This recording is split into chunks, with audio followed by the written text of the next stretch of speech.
좌우에 좀 인사하시죠. 지난주에 또 못 뵌 분들도 또 계시고 하니까 좀 인사하실 때 오랜만입니다. 많이 보고 싶었습니다. 진심으로 우리 좀 좌우에 인사하겠습니다. 오랜만입니다. 반갑습니다. 많이 보고 싶었습니다. 네, 반갑습니다. 네, 감사합니다. 이소우와의 개미와 배짱이 얘기가 있습니다. 개미는 열심히 일을 합니다. 여름에도 열심히 일을 합니다. 그래서 겨울 준비를 잘해서 겨울이 와도 걱정 없었다. 배짱이는 여름에 그냥 매일 놀았다. 그래서 겨울에 먹을 게 없어가지고 겨울에 개미집에 찾아가서 먹을 걸 구걸하는 신세가 됐다. 이제 이소우와죠. 2탄이 있습니다. 2탄. 2탄은 개미는 일을 열심히 했습니다. 그래서 뭐 겨울엔 잘 지냈지만 계속 너무 열심히 일을 해서 나중에 허리 디스크, 무릎 관절염 이런 게 와가지고 몸져 눕고 수술을 하느라 그 수술비, 치료비로 돈을 다 날려서 나중에 거린이 되었더라. 이게 이제 2탄입니다. 배짱이는 가난했는데 노래를 워낙 잘하기 때문에 이 음반기획사의 스카웃이 돼서 그 노래가 대박이 터져서 부자가 돼서 여생이 행복했더라. 2탄이죠. 3탄 나왔습니다. 들어보십시오. 개미는 고통 속에서 전도를 받고 예수를 믿고 열심히 기도를 해서 안수를 받아서 허리 디스크에서 자유함을 얻고 관절염에서도 일어서서 주님과 고통하는 이웃을 섬기는 삶을 살아 하나님의 큰 축복을 받아서 더 큰 부자가 돼 행복하게 살더라. 배짱이는 떼돈은 벌었으나 그가 마음관리를 못해서 술과 마약, 도박, 여자에 빠져서 흥청망청하다가 몸, 가정 다 망쳐서 결국 불행하게 죽었더라. 3탄입니다. 뭐 어떤 분이 각색한 얘기입니다. 뭐 어떻게 생각을 하실지 모르겠어요. 그런데 저는 이 얘기를 이렇게 보면서 웃긴다. 그러고 이제 읽었습니다만은 나름대로 그런 생각을 했어요. 야, 그래. 어디 인생이 그래 우화나 동화책 얘기처럼 그렇게 갈 수 있겠냐. 인생은 단순하지가 않다. 그런 생각을 했어요. 동화책은 열심히 일하면 착하면 다 행복하게 산다 그러지만 어디 그렇습니까? 악한 것들이 더 잘 사는 애들이 많습니다. 세상은 그렇게 단순하지 않아요. 순진하지 않습니다. 복잡하고 한치 앞을 알 수가 없죠. 왜 그런가? 그 사람들의 본성이 타락해서 그렇습니다. 그 속에 죄성이 있어요. 또 이 원수마귀가 역사를 하거든요. 그래서 참 이 세상이 그렇게 순박하고 순진한 대로 잘 돌아가질 않습니다. 또 제가 생각을 한 것은 야, 인생을 좀 겸허하게 살아야겠다. 좀 진지하게 살아야겠다. 껄렁껄렁 그래 뭐 장난하듯이 인생 그렇게 살면 안 되겠다. 나중에 가서 큰 코 다치겠다. 이제 그런 생각도 좀 했어요. 그래서 전도서 12장에 그런 말씀을 주고 있지 않습니까? 너는 청년의 때 곧 곤고한 날이 이르기 전에 나는 아무 낙이 없다 할 해가 가깝기 전에 너의 창조자를 기억해라. 때가 늦기 전에 너를 창조하신 분, 너를 사랑하는 분, 온 세상을 창조하신 그분을 찾아서 만나라. 그분을 의지해라. 그분께 도움을 구하라. 그분을 가까이 하면서 살아야 된다. 전도서의 솔로몬은 그렇게 마지막에 신신당부하고 있는 거예요. 어떤 분은 그럴지 몰라요. 목사님, 진짜 하나님이 살아계시기나 한다면 그렇게 하지요. 하나님 살아계시긴다면 하나님 의지하고 살지요. 하나님 가까이 하고 살지요. 하나님 말씀 정신 차리고 듣고 살지요. 아마 그럴지 몰라요. 근데 그런 분이 있다면 제가 묻고 싶어요. 진짜 하나님을 깊이 알고 싶나? 진짠가? 근데 그거 묻고 싶어요. 정말 하나님과의 관계를 깊게 하고 싶은 생각이나 있는 건가? 정말 하나님을 찾을 마음이 있나? 그냥 묻고 싶어요. 하나님을 찾기 위해서 얼마나 노력을 해봤나? 난 그걸 묻고 싶어요. 대개는 관심이 없어요. 왜? 철이 없거든요. 이 배짱이하고 이 참 그 개미 얘기 3탄까지 가야 돼요. 그래야 철이 들지요. 일탄만 가지고는 철이 안 들어요. 여러분, 깊어가는 가을입니다. 예수님의 제자였던 사도 요한, 예수님이 가장 사랑하셨고 나이 90 이상까지 살았던 유일한 분이에요.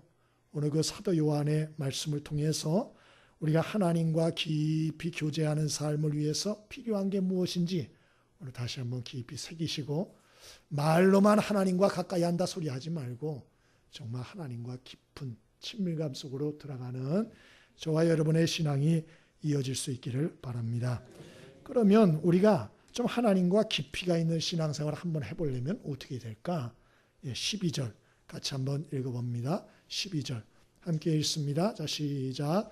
자녀들아, 내가 너희에게 쓰는 것은 너희 죄가 그의 이름으로 말미암아. 아멘. 우리가 정말 하나님과 깊이가 있는 신앙생활을 하려면 어떻게 되나? 오늘 성경에 보니까 자신을 돌아봐야 된다, 그렇게 말하고 있어요. 자신을 돌아봐야 된다. 12절 13절에 보면 거기에 아이들아, 청년들아, 아비들아 이렇게 말하고 있어요. 여러분, 이 말은 하나님과의 관계에 있어서 사람들의 신앙의 단계가 다 다르다, 오늘 그걸 알려주는 것이에요. 어떤 사람은 신앙의 연조는 오래됐는데 영적으로는 아이인 사람이 있어요. 여러분, 신앙의 연조가 그 신앙의 그 사람의 성숙도를 가름하지 않아요. 비례하지 않아요. 교회는 오래 다녔는데 애예요, 애. 신앙생활이 너무 얕아요. 근데 어떤 사람은 신앙생활 한 지가 오래 안 됐는데도 그 신앙이 깊이까지 들어간 사람이 있어요. 여러분, 오늘 여기에 보니까 우리가 거쳐야 할 신앙의 단계들이 있다는 걸 알려주는 것이에요. 한 사람이 이런 성인이 되려면 어린아이의 시기, 청년의 시기, 그리고 어른의 시기로 들어가지 않습니까? 신앙도 같다는 거예요. 처음부터 어른의 단계, 아비의 단계로 들어가는 게 아이라는 거예요. 그래서 이 어린아이의 단계를 꼭 거쳐야 되는데, 이 어린아이의 단계라는 게 무엇인가? 그것은 자기를 돌아보는 신앙생활이에요. 여러분, 다른 말로 하면 내가 죄인이라는 걸 깊이 깨닫는 것이죠. 그래서 내가 죄인이요, 그 죄를 위해서 예수 그리스도께서 십자가에 돌아가셨다는 걸 믿고 그 앞에 회개를 하고 용서받는 신앙생활, 그래서 내가 예수님의 속죄의 사역을 통해서 하나님의 자녀가 됐고 하나님이 나의 아버지라는 요 자녀의 단계, 아이의 단계, 이걸 거쳐야 된다는 것입니다. 이걸 거쳐야 된다.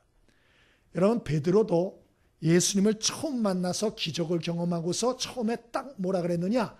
누가복음 5장에 보면 나는 죄인으로소이다, 나를 떠나소서, 그렇게 말합니다. 베드로도 예수님을 딱 처음 만나서 기적을 경험하고 한 얘기가 할렐루야, 웰컴, 오래 기다렸어요, 이제야 사람을 발견하셨군요, 이딴 소리 안 했어요. 뭐라 그랬다고요? 나는 죄인으로소이다, 나를 떠나소서.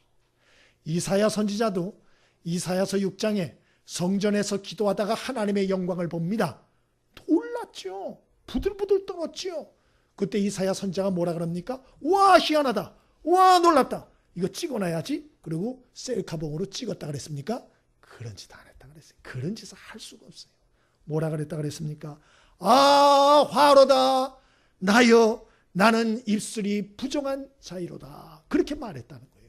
나는 입술이 부정한 자인데 내가 이 영광의 하나님을 보았으니 이제 나는 죽겠구나, 그런 소리 했다는 것이에요. 여러분, 우리가 신앙생활에 있어서 왜 하나님과의 이 깊이가 좀 더 들어가지 못할까? 왜 신앙이 발전을 못할까? 나는 교회를 다닌 지가 굉장히 오래됐는데, 난 교회를 다닌 지는 한 20, 30년 됐는데 왜 나는 신앙에 발전이 없을까? 왜 이럴까? 이렇게 고민하는 분들 있잖아요.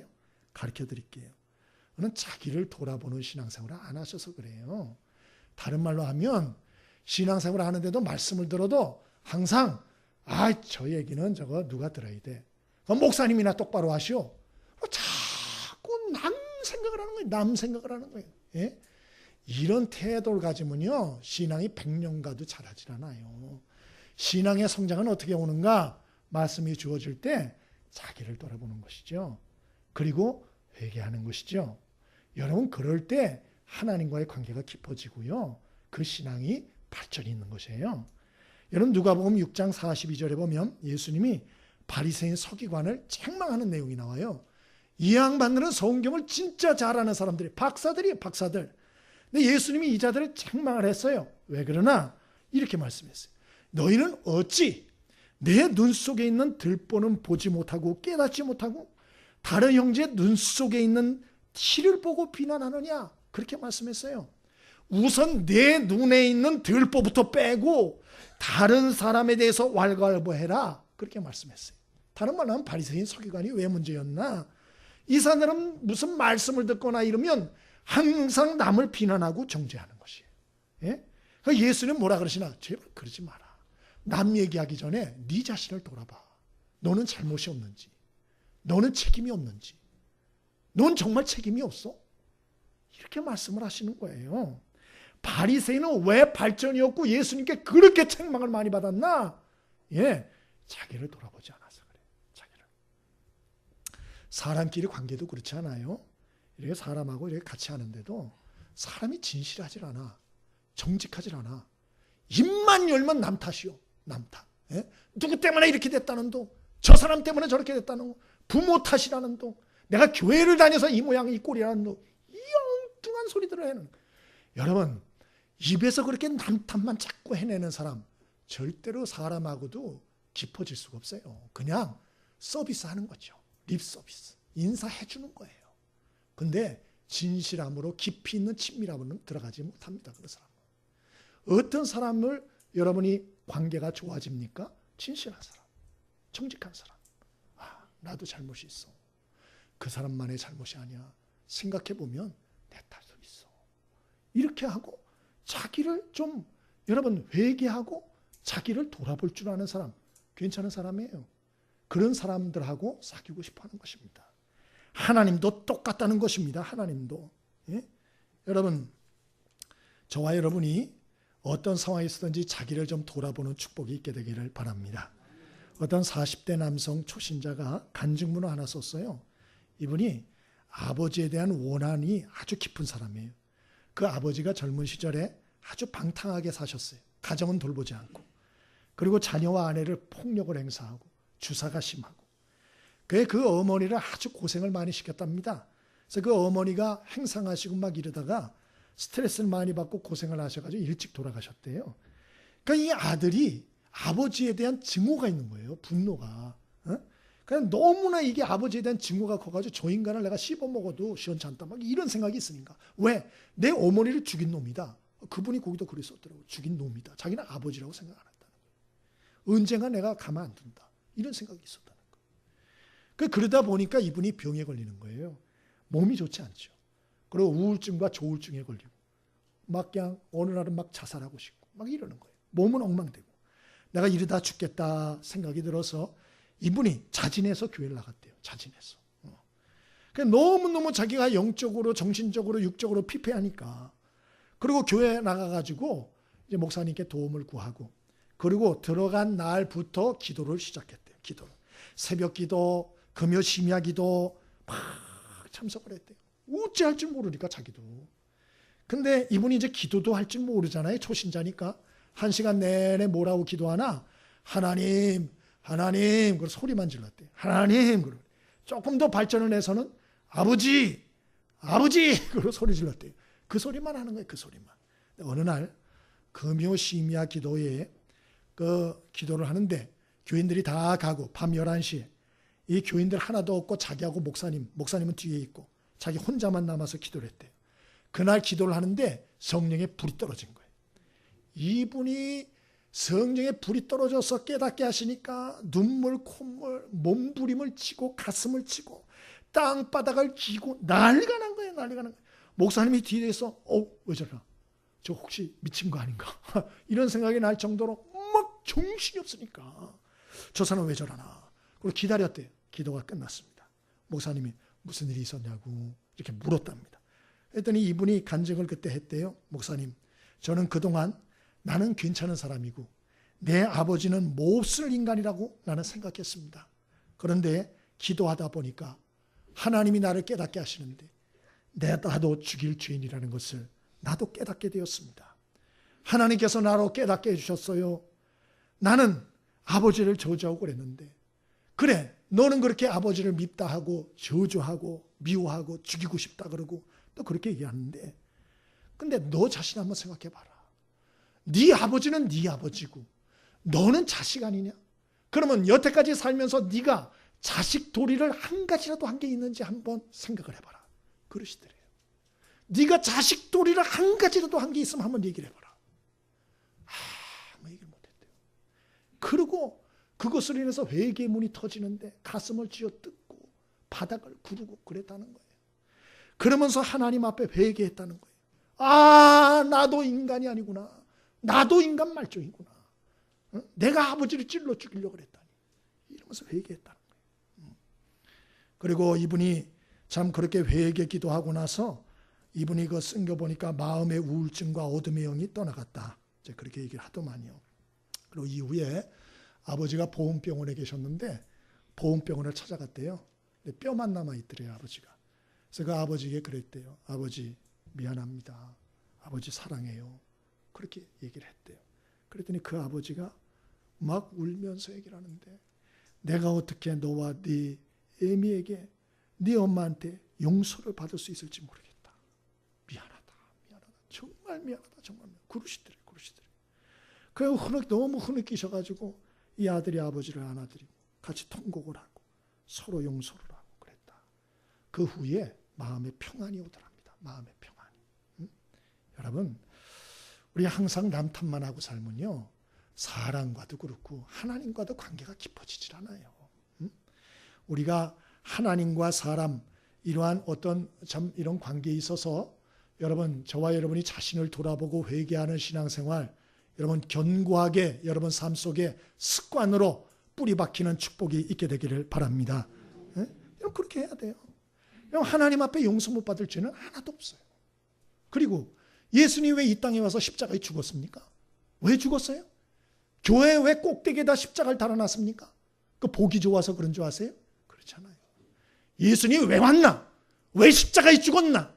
그런 죄 많은 우리 인생들, 그 죄값 대신 치르지 말고 온전히 하나님 앞에 회개하여서 예수님이 다 대가 치르셨으니까 이제 회개하여 용서받으라고, 자유하라고, 평안 가운데 살라고 예수님이 이 땅에 오셔서 십자가에 죽어주신 것 잊지 않게 되길 바랍니다. 그래서 요한일서 1장 8절 9절에 뭐라고 말씀했습니까? 만일 우리가 우리 죄를 자백하면 저는 미쁘시고 의로우사 우리 죄를 사하시며 모든 불의에서 우리를 깨끗게 하실 것이요. 그렇게 말하지 않았습니까?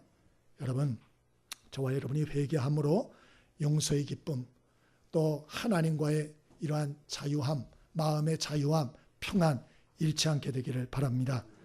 여러분 자녀가 학교에서 시험 빵점 맞아 왔어요. 다 왔습니다. 여러분이 시험 어떻게 봤어? 근데 거짓말합니다.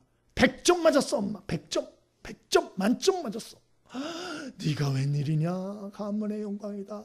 진짜야? 예, 100점 맞았다니까요. 100점. 그래, 뭐 먹고 싶어? 통닭 먹고 싶어요. 그래, 2마리 시켜줄게. 그래도 시켜줬습니다. 쩝쩝쩝쩝 잘 먹습니다. 지금 환경 좋습니다. 통닭 2마리나 주어졌습니다. 그러나 여러분, 그게 진짜 평안입니까? 그게 진짜 복입니까? 마음은 불안해요. 두렵습니다. 염려, 걱정, 두려움이 있습니다. 그건 복이 아니에요. 그거는 금방 깨져요. 예? 여러분, 나중에 들통나면 어떻게 될까요? 예, 배로 맞죠. 그건 그냥 두질 않죠. 예?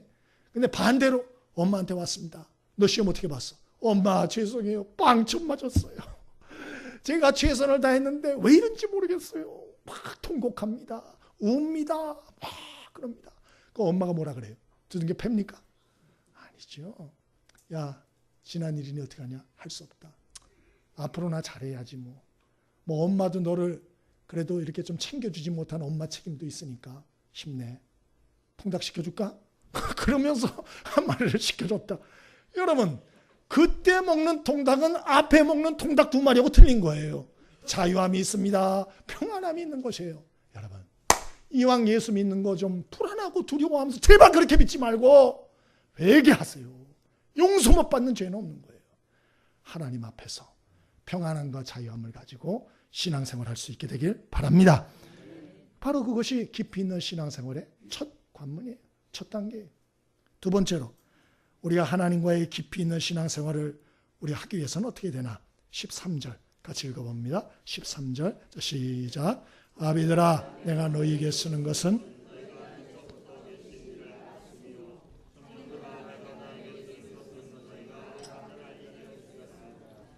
아멘.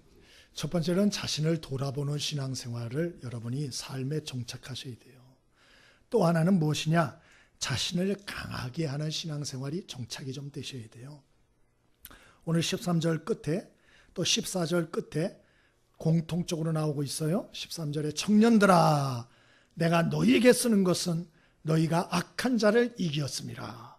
또 14절에도 청년들아 내가 너희에게 쓴 것은 너희가 강하고 하나님의 말씀이 너희 속에 거하시고 너희가 흉악한 자를 이기었습니다. 하나님과 깊은 관계에 들어가기 위해선 영적으로 강한 자가 되어야 된다. 왜 영적으로 강자가 되어야 되나? 그것은 우리를 영적으로 무너뜨리고 시험에 들어가고 유혹하는 악한 자, 흉악한 자가 있기 때문이다. 그렇게 말하는 거예요. 그러면 이 악한 자, 흉악한 자가 누구나? 원수마귀입니다. 이게 바로 누구냐? 바로 더러운 악령과 귀신들이에요. 이런 자들은 하나님의 사람들로 하여금 참 평안히 살게 하다가도 또 죄짓게 하고 또 회개하고 나락으로 떨어지게 하고 그리고 좀 평안하게 회개하고 회개할 만하면 또 죄짓게 하고 이래서 이 악순환이 반복되게 하는 거예요. 그래서 오늘 사도 요한은 뭐라 그러나 청년의 단계로 올라서야 된다.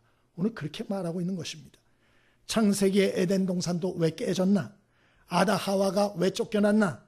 그것도 원수마귀가 시험 유혹해서 그렇게 된 거 아닙니까? 인생의 모든 근본적인 문제가 어디서 오나?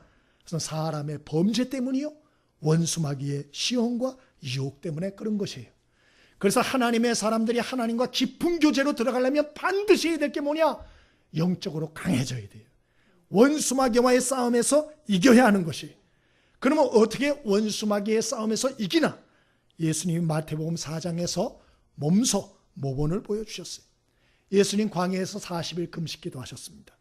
원수마귀가 와서 시험합니다. 배고프지? 자, 돌을 떡으로 만들어 먹어.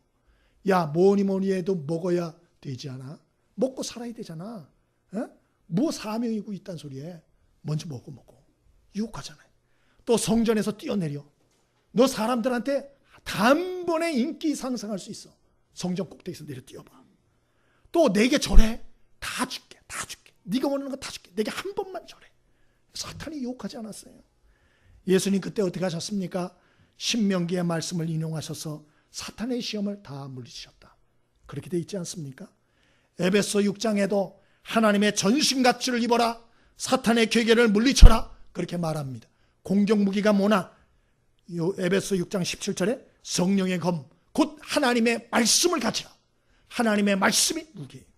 또 무기가 뭔가? 에베소 6장 18절에 모든 기도와 간구로 깨어서 기도하기를 힘써라. 바로 기도가 무기다. 성경이 그렇게 말하고 있는 거예요. 다른 말로 하나님의 말씀과 기도로 무장하지 않으면 사탄과 어둠의 영을 이길 수가 없다. 근데 이 얘기 모르는 사람 없어요. 이 얘기 오늘 처음 듣는 분 계세요? 목사님 새로운 얘기 너무 정말 처음 듣는 얘기 너무 감사합니다. 이런 분 계세요? 아니에요. 이 얘기 다 들었어요. 다 알고 있어요. 근데 왜 이렇게 못 삽니까? 이 진리를 무시하기 때문에. 이걸 가볍게 여기는 거예요. 이 단순한 진리를, 간단한 진리를 무시하는 거예요. 그리고 세상을 살아가기 때문에 세상 속에서 번번이 무너져요. 번번이 패배해요. 번번이 깨지는 거예요. 여러분, 그러므로 저와 여러분이 오늘 14절에 말한 것처럼 여러분 청년과 같이 강한 믿음의 사람 되어지길 바랍니다. 어떻게 되느냐? 14절에 나오는 것처럼 너희가 강하고 하나님의 말씀이 너희 속에 거하시고 너희가 흉악자를 이겼습니다. 다른 말로 하나님의 말씀이 여러분 속에 살아 역사하게 하세요. 하나님의 말씀이 여러분 속에 살아 역사하게 하시라니까요. 그럼 어떻게 해야 되나? 읽어야죠. 매일마다 하나님의 말씀을. 여기 매일 아침마다 성경 읽도 큐티나 매일마다 성경 읽는 분 손 들어보세요. 매일마다. 제가 알기로는 한 30분 정도 되는 거 알고 있어요. 30분. 예? 그 외에는 안 읽어요. 매일마다. 여러분, 오늘 성경 일독 큐티 요거 10권 더 주문해다 놨습니다. 날짜별로 여러분 보시면 성경을 4장에서 5장, 많을 때 6장까지 기록해 놨어요. 요거 여러분 가져가셔서 그날 분량 요거 백에다 넣고 다닐 수도 있어요. 아침 시작하실 때 요거 딱 펴가지고 그날 분 큰 소리로 좀 읽으세요. 읽으세요. 저는 2권 했어요. 2권. 저희 목양실에 한 권 있고 저희 집에 한 권 있습니다. 그래서 집에 가서 잊어버리면 읽고 아니면 목양실에서 읽고 이렇게 하는 거예요. 큰 소리로. 왜 큰 소리로 읽어야 되나? 큰 소리로 읽어야 눈으로 한 번 읽고 귀로 한 번 읽고 입으로 한 번 읽고 마음에 담기는 거예요. 여러분, 하나님 말씀 들으면 뭐예요? 한 귀로 듣고 한 귀로 빼는 걸. 마음에 남은 말씀이 없는 거예요. 하나님의 말씀이 너희 속에 거하게 하라 그랬잖아요. 근데 왜 하나님의 말씀 한 귀로 듣고 한 귀로 뺍니까? 말씀이 속에 거할 수 있도록 만들어야 될 거 아니에요. 그러려면 정신 차리고 읽어야 될 거 아니에요. 큰 소리로 읽으세요. 그러면 하나님의 말씀이 여러분 속에 남게 됩니다. 여러분 이 싸움을 간단히 생각하지 마시고 꼭 도전할 수 있게 되길 바랍니다. 예? 뿐만 아니고 여러분 기도하세요. 기도. 그래서 날마다 하루 시간을 정해놓고 기도하시게 돼요. 말씀 읽고 나서 하나님이 말씀대로 살게 하여 주옵소서. 성령으로 충만케 하여 주옵소서. 그리고 하나님의 음성을 듣고 하나님과 교제를 하고 하나님의 뜻을 깨닫고 그리고 순종하고 이거 해야 돼요. 이거. 어떤 분은 그래요. 목사님 말씀을 읽고 기도하는데도 자꾸 죄가 올라오는데요. 예? 자꾸 반복이 되는데 어떻게 됩니까? 그런 분들 계시죠?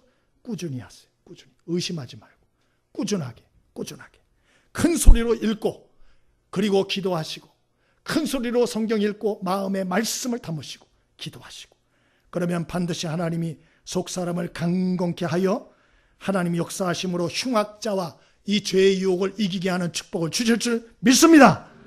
꼭 그렇게 하셔야 돼요. 꼭. 여러분 그 선을 여러분이 넘어가지 않으면 여러분은 사탄에게 놀이객감으로 놀다가 끝나는 거예요. 인생. 이거 넘어가야 돼요. 넘어서야 돼요. 특별히 젊은 분들 명심하세요. 여러분들이 타켓이에요. 여러분이. 이 젊은 사람들. 여러분이 타켓이에요.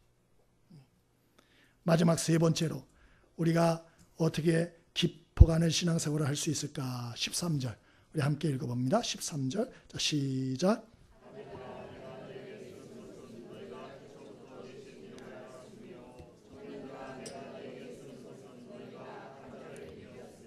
아멘. 첫 번째는 어린애 단계. 그래서 자신을 돌아보고 죄를 회개하는 이런 단계를 꼭 거치셔야 돼요. 또 청년의 단계, 말씀과 기도로 죄와 원수마귀를 이겨내는 이런 단계를 꼭 거쳐가셔야 돼요. 마지막 단계가 뭐냐? 아비의 단계. 그래서 하나님과 동역하는 단계로 들어가야 된다.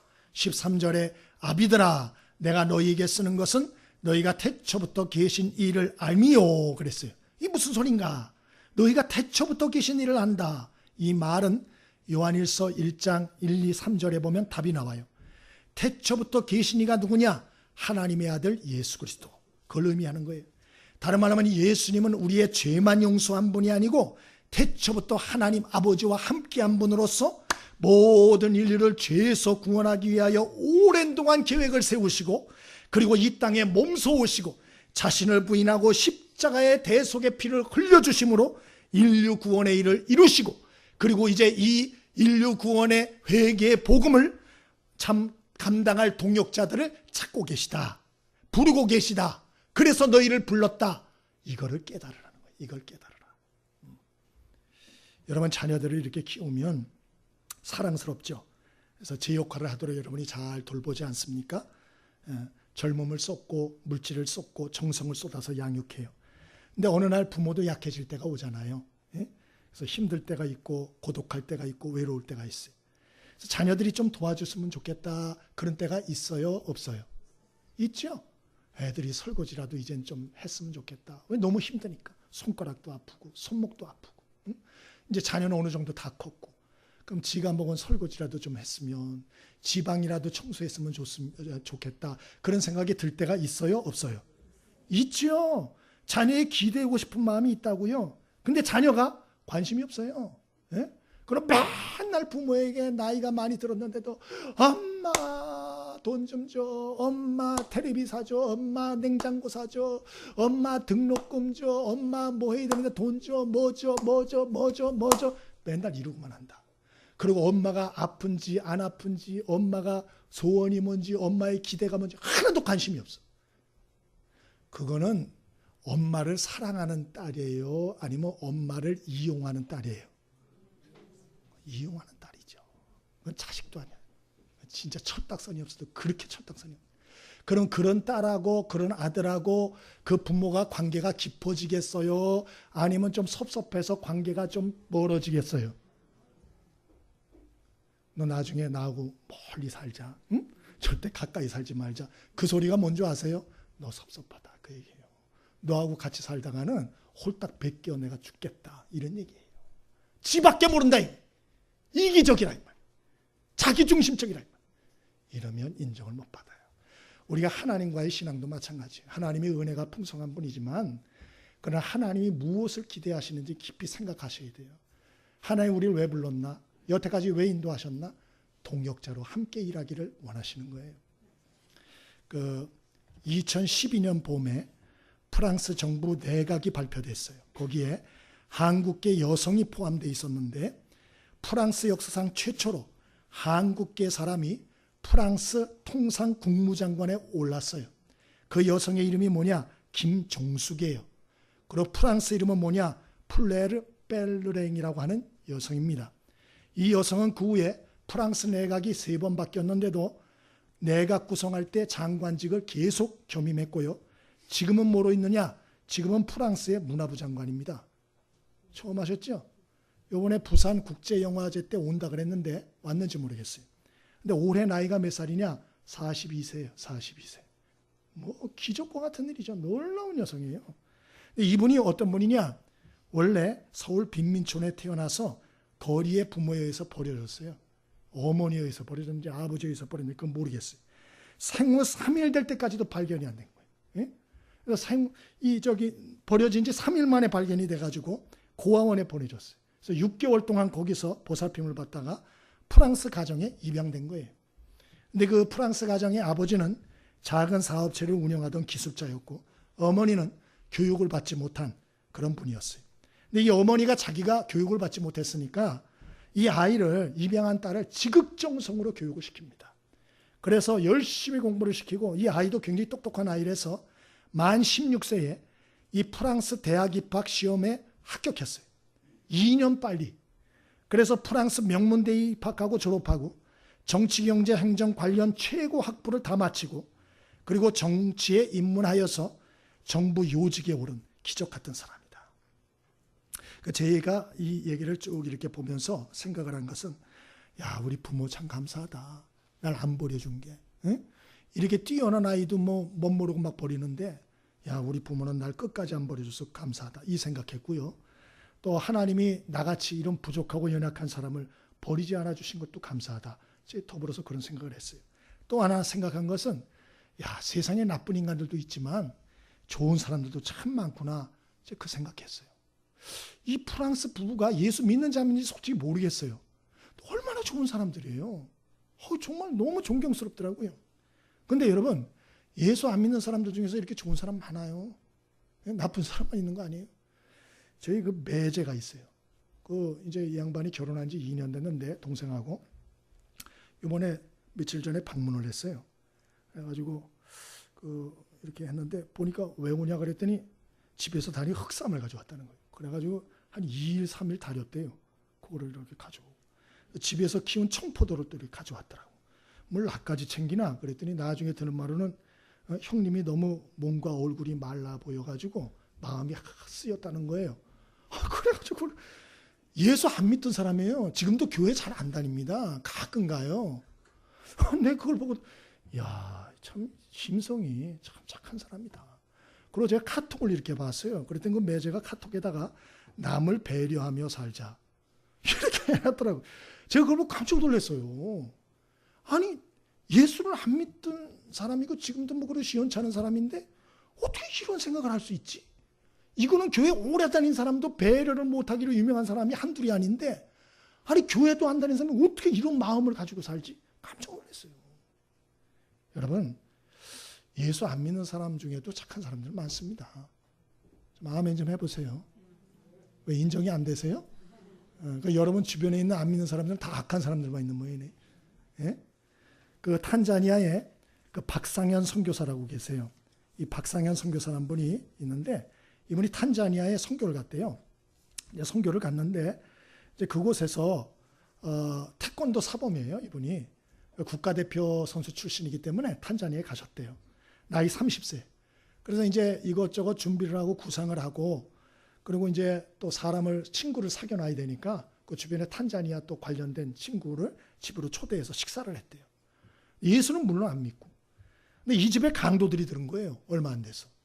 이 강도들이 누구를 잡았는 거니? 딸을 잡은 거예요. 딸을 잡고 칼을 목에다 들이대고 가만히 있으라고. 너희들 조금이라도 움직이면 겁버린다고. 그런 거예요. 그렇게 한 놈은 붙들고 있고 다른 놈은 그 트럭에다가 컴퓨터 싣고 테레비 싣고 막 이러기 시작한 거예요. 기가 막히잖아요. 그러면서 딸을 데리고 가는 거예요. 따라오면 죽인다고. 그러면 딸을 데리고 가더래요. 그러자 그 탄자니아 친구가 딱 가만히 앉아 있다가 벌떡 일어나더래요. 그 탄자니아 말로 그 어린애를 풀어주라고. 내가 대신 끌려갈 테니까 나 이 사람하고 잘하는 저거니까 내가 대신 끌려갈 테니까 애를 놔주라고 그러더래요. 그랬더니 그 강도들이 우물쭈물하더니 그러더니 애를 풀어주더래요. 그래서 그 탄자니아 친구가 끌려갔답니다. 그래서 경찰에 신고를 해가지고 막 하는데 며칠 후에 그 친구가 길거리에서 변사체로 발견됐다는 거예요. 이 박선교사님이 그 일을 겪으면서 망연자실했고요. 그러면서 자기가 사명 때문에라도 자기가 탄자니아를 떠나면 안 되지만 이 친구의 빚을 갚아야 되기 때문에 떠날 수 없다. 지금까지 있어요. 한 번도 자리를 떠나지 않았대요. 이분이 태권도 선교를 하는데 지금 이 관원수가 몇 명이나 1,800명. 여러분, 왜 우리 주님께서 하나님께서 그렇게 우리는 영혼을 구원하라고 닥달을 하고 명령까지 하고 성경에다 아예 틀을 박아버렸어요. 우리 부담스럽잖아요. 안 그래요? 우리 하나 신앙생활하는 것도 부담스럽지 않아요, 솔직히? 근데 왜 땅 끝까지 가서 복음을 증거하라 그래요? 부담스럽게? 좀 조용히 살고 싶은데 왜 그렇습니까? 이 세상에는 정말 예수 믿는 사람보다도 더 착하고 선한 사람들 많기 때문에 그래요. 물론 그러면 착한 사람들만 전도해야 되냐? 그 얘기는 아니죠. 그 중에서는 악한 사람들도 있어요. 그러나 여러분, 우리 예수 오래 믿은 사람들도 잘 변화 안 되잖아요. 하물며 하나님의 말씀도 모르는 그 사람들이 변화 안 되고 악하게 그러는 거 당연한 거 아니겠어요? 오래 참아줘야죠. 버리지 말아야죠. 포기하지 말아야죠. 우리가 끝까지 인내해주고 복음을 전해줘야죠. 이게 바로 주님이 기대하는 삶이라는 것이에요. 그래서 우리는 하나님의 동역자로 살아가야 하는 것입니다. 여러분, 말씀을 마치겠습니다. 저와 여러분이 우리 부족하고 연약하지만 버리지 않고 끝까지 인도해 주시고 또 영원한 천국까지 인도하실 하나님 소망 삼고 살게 되길 바랍니다. 뿐만 아니고 그 하나님 앞에 정직하게 좀 사시고요. 또 앞전에 말씀드린 것처럼 말씀과 기도로 여러분 자신을 무장하고 좀 사시고요. 그리고 주님이 뭘 기뻐하시나 좀 생각을 하시고 그리고 그 뜻을 이루어감으로 올 한 해 여러분 좀 하나님을 기쁘시게 하는 일들이 저와 여러분의 삶 속에 꼭 남는 귀한 축복이 있게 되길 바랍니다.